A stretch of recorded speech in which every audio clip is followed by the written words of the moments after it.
Hi, I'm Lee and welcome to 2 Minute Tuesday, where we give you tips and tricks regarding the software that helps you get to where you need to be.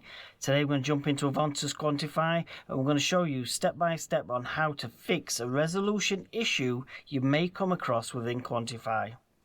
Let's get started.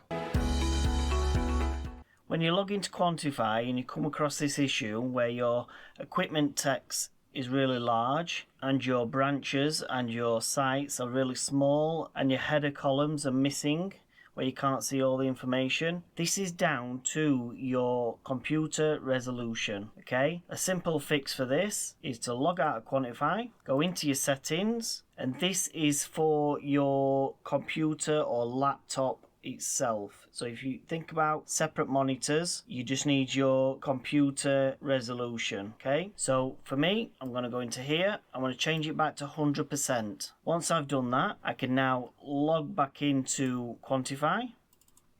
Now, as you can see, everything is perfect. All the text is the same height, same thickness, and I've also got all my yards and everything what I can see correctly, as you can see here. So now once you've logged into Quantify, you can go back to your settings, go back to the recommended settings.